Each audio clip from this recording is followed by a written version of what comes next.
दोस्तों नमस्कार।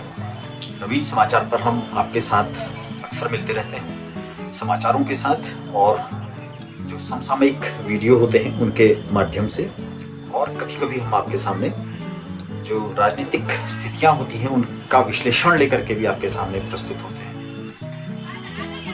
एक नई जो वर्तमान स्थितियों पर एक नए राजनीतिक विश्लेषण के साथ में मैं डॉक्टर नवीन जोशी आपके सामने हूं।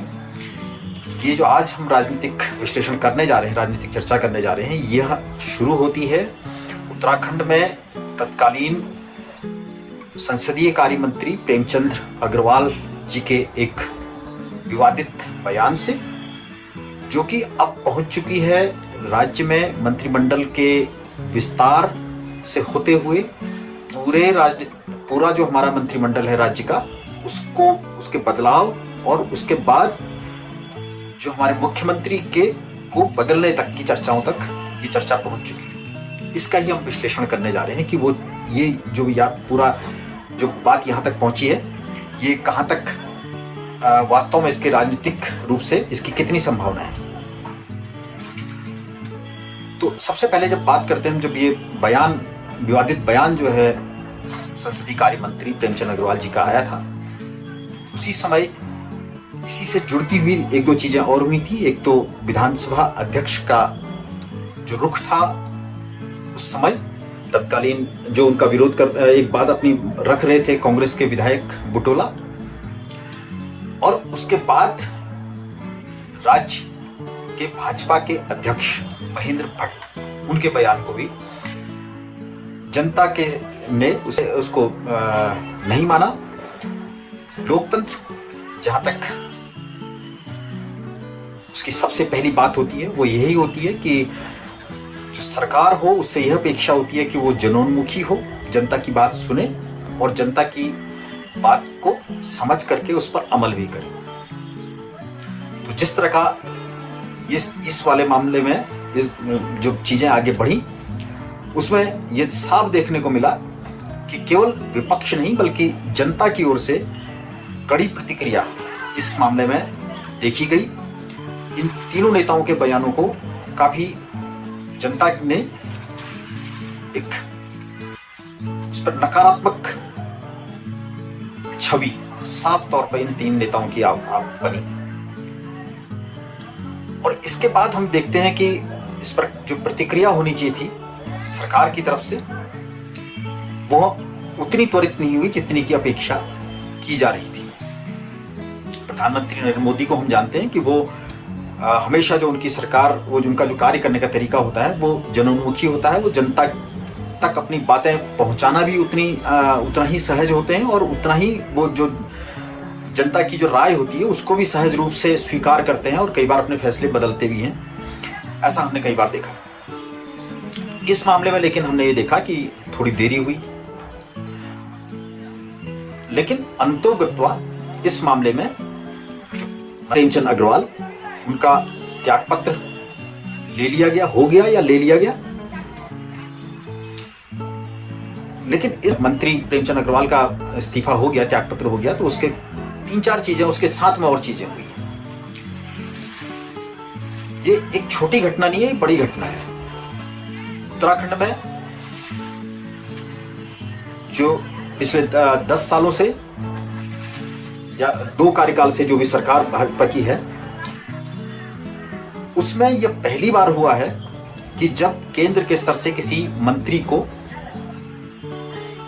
केंद्र के स्तर से अगर ना भी कहें तो किसी भी मंत्री को इस तरह से हटाया गया है बीच कार्यकाल में, यह पहली घटना हुई है। और ये जरूर इसको माना जा सकता है कि ये जो हुआ है वो केंद्रीय नेतृत्व की सलाह पर या केंद्रीय नेतृत्व के निर्देशों पर ही हुआ है। तो कई बार जो घटनाएं होती हैं वो केवल उतनी नहीं होती हैं। इस घटना के बाद कई लोग इसके आगे क्या होगा इसको देखने की कोशिश कर रहे हैं, और उसी के कारण से ये बातें, मुख्यमंत्री को बदले जाने तक की चर्चाएं उसी के कारण हो रही हैं। दूसरी तरफ हम विपक्ष को देखते हैं, तो विपक्ष इस मुद्दे को, मंत्री के बदले जाने, मंत्री के त्यागपत्र को एक तरह से अपनी जीत के रूप में बताने की कोशिश कर रहा है, और इसके बाद और कितना दबाव सरकार पर डाल सके इसकी कोशिश कर रहा है। पहले से कोशिशें हो चुकी थी, जो भाजपा के प्रदेश अध्यक्ष हैं उनको भी हटाए जाने की, और उसके अलावा जो निशाने पर हैं वो विधानसभा अध्यक्ष ऋतुभूषण खंडूड़ी भी हैं, जिनका जो कांग्रेस विधायक के साथ जो विधानसभा में जो उनका रवैया देखा गया, उसको लेकर के न केवल विपक्ष बल्कि जनता में, और जनता भी उस जनता में जो भाजपा की समर्थक मानी जाती है, उन्होंने भी उसको सकारात्मक रूप से नहीं लिया है, उनके रवैये को आपत्तिजनक माना है, ऐसा कई फोरम पर दिखाई दिया है।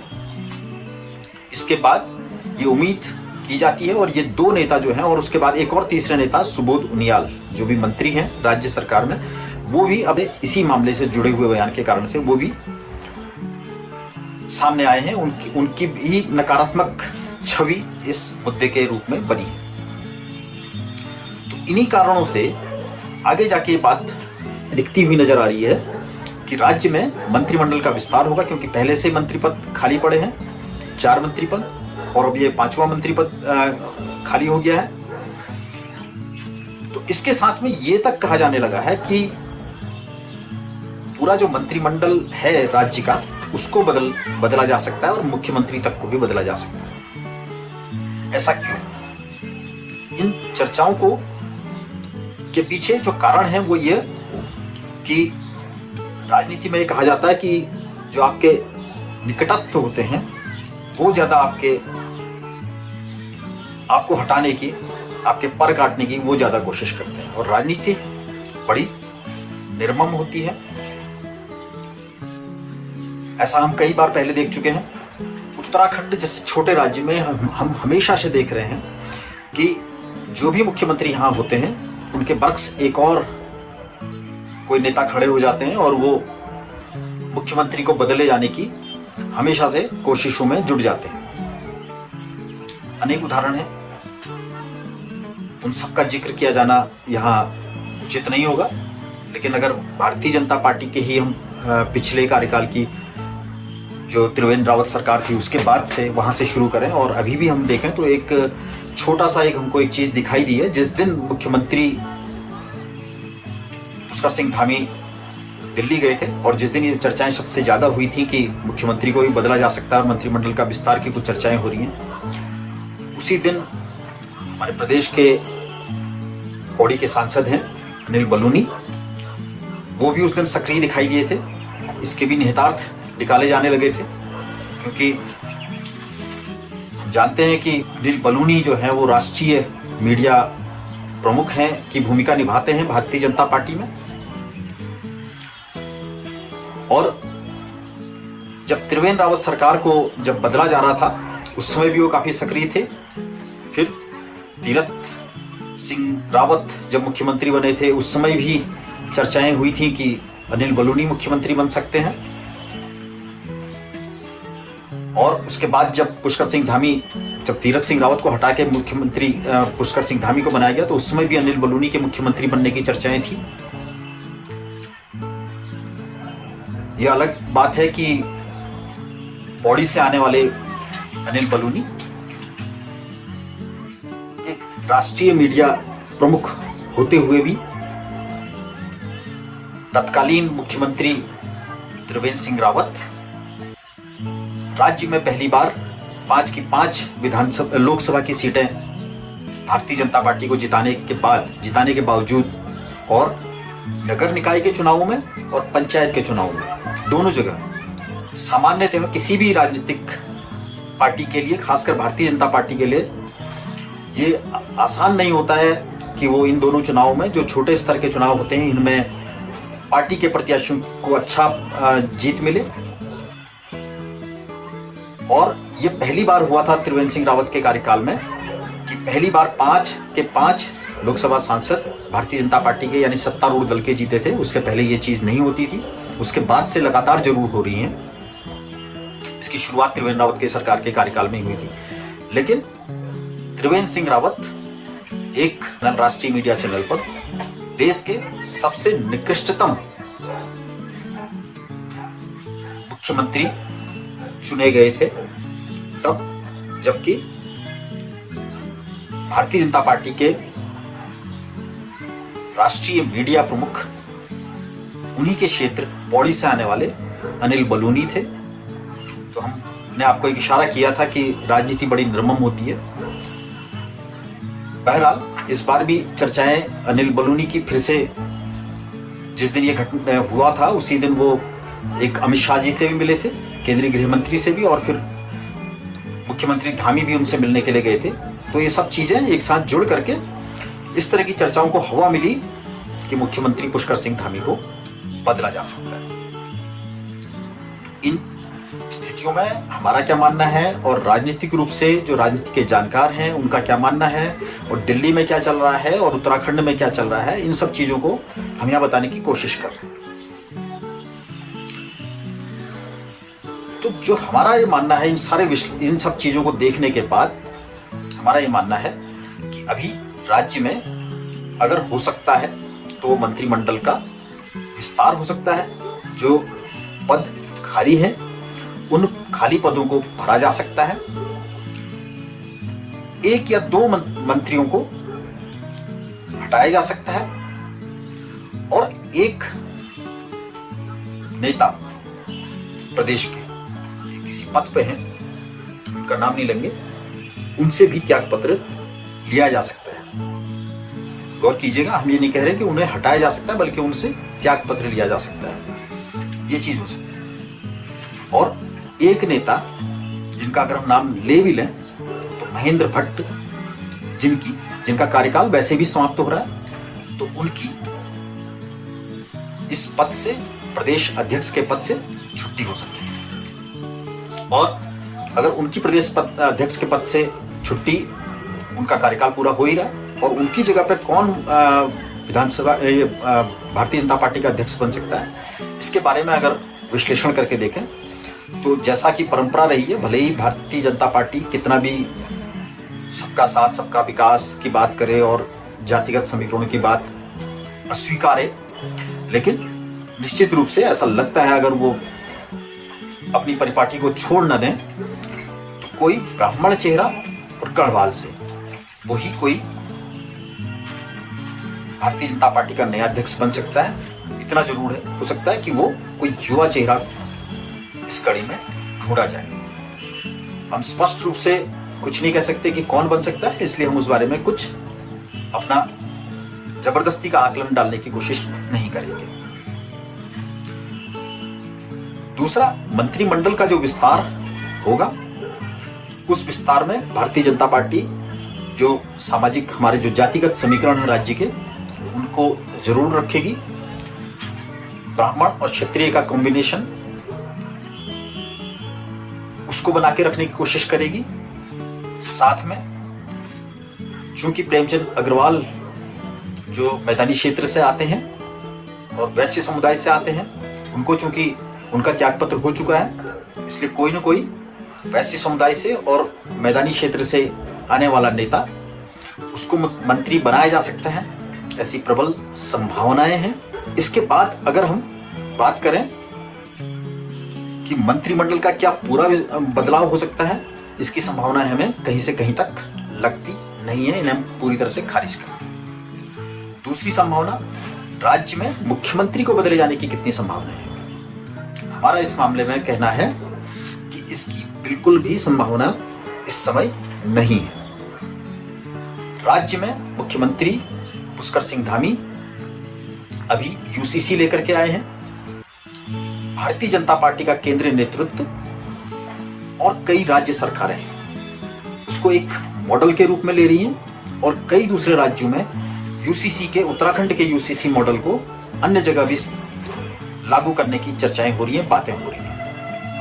भारतीय जनता पार्टी ये कभी भी नहीं चाहेगी कि जिस मुख्यमंत्री के मॉडल को हम दूसरे प्रदेशों में भी और पूरे देश में लागू करने की बात करेंगे, उसे ही हटा दें। इसलिए इस आधार पर यह बिल्कुल भी संभव नहीं है। दूसरा, इस आधार पर हम ये नहीं कह सकते कि मुख्यमंत्री पुष्कर सिंह धामी को कभी भी नहीं हटाया जा सकता। और वो हमेशा के लिए बने रहेंगे ऐसा भी संभावना नहीं है। और यह भी नहीं है कि आप काम अच्छा न करें और केवल राष्ट्रीय नेतृत्व को खुश करते रहें। हम ये केवल मुख्यमंत्री के लिए नहीं कह रहे, किसी भी मंत्री के लिए कह रहे हैं जो मंत्रिमंडल विस्तार की और मंत्रिमंडल से कुछ लोगों को हटाए जाने की बात भी कर रहे हैं। हमारा इशारा उस तरफ भी है। केवल संसाधनों की, राज्य के संसाधनों की लूट करें और केंद्रीय नेतृत्व को खुश करें, ये आपकी गारंटी नहीं है कि आप किसी पद पर बने रहेंगे।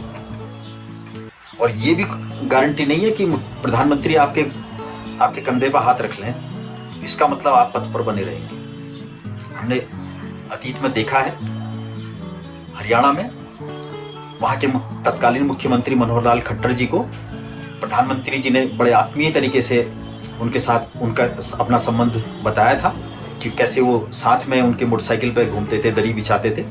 लेकिन उसके तत्काल बाद उन्हें वहां मुख्यमंत्री के पद से हटा दिया गया था। हाँ, इतना जरूर है कि प्रधानमंत्री मोदी जी वो हर व्यक्ति की जो उनके करीब होता है उसकी क्षमताओं को जानते हैं, कार्यकुशलताओं को जानते हैं और उनकी क्षमताओं का सदुपयोग करना भी जानते हैं। तो भले ही मनोहर लाल खट्टर जी को वहां मुख्यमंत्री पद से हटा दिया गया था और काफी समय के लिए उनको कोई जिम्मेदारी उनके पास विशेष नहीं थी, उसके बावजूद उन्हें आज केंद्रीय मंत्रिमंडल में अच्छा स्थान प्राप्त है। और चर्चाएं यहां तक हैं कि वो भारतीय जनता पार्टी के राष्ट्रीय अध्यक्ष पद की दौड़ में भी काफी आगे हैं अन्य संभावित प्रत्याशियों के साथ। तो इसको अगर उत्तराखंड से जोड़ के देखें तो यहां भी अगर मुख्यमंत्री अच्छा काम कर रहे हैं तो उनको हटाया जा सकता है और किसी दूसरे उनको जिम्मेदारी भी दी जा सकती है। लेकिन हमने स्पष्ट तौर पर कहा है कि अभी इसकी संभावना बिल्कुल नहीं है। इसकी संभावना कब बनती है? अगर हम भारतीय जनता पार्टी का इतिहास देखते हैं तो इसकी संभावना बनती है जब अगला विधानसभा का चुनाव होगा उससे 6 महीने या साल भर पहले अगर कोई anti incumbency Bharatiya Janata party को राज्य की सरकार में दिखाई देगी तो उसको कम करने के लिए मुख्यमंत्री को बदला जा सकता है और उन्हें कोई दूसरी जिम्मेदारी भी दी जा सकती है। लेकिन ये होगा तो केवल अगला विधानसभा चुनाव होने से साल भर या 6 महीने पहले, उससे पहले ये संभावना नहीं नजर आई। तो इस विश्लेषण के साथ में आपको हमारी ये कैसा लगा, इस पर जरूर अपनी राय दें कमेंट के रूप में। और इसी तरह की राजनीतिक चर्चाएं अगर आप हमसे जानना चाहते हैं, सुनना चाहते हैं, हमारे इस तरह की प्रस्तुतियां चाहते हैं तो हमारे वीडियो को लाइक करें और कमेंट के रूप में जरूर अपना सुझाव दें ताकि हमारी जो अगली प्रस्तुतियां हों वो आपको समय से मिल सकें। क्योंकि हम जानते हैं कि पहले हमारी इस तरह की काफी हम इस तरह के विश्लेषण आपको प्रस्तुत कर चुके हैं, लेकिन आपको जरूर वो नहीं मिले होंगे। वो इसलिए नहीं मिले क्योंकि आपने हमारे चैनल को सब्सक्राइब नहीं किया। अगर आप हमारे चैनल को इस तरह से हमारी जो नई प्रस्तुतियां हैं वो आप तक पहुंचती रहें, इसलिए आपसे यही प्रार्थना है कि आप हमारे जो चैनल है उसको सब्सक्राइब कर लें और उसका बेल आइकन है उसको भी दबा लें। इसी बात के साथ में आपसे विदा लेते हैं। शीघ्र ही किसी नई राजनीतिक परिचर्चा के साथ आपके सामने होंगे। धन्यवाद, नमस्कार।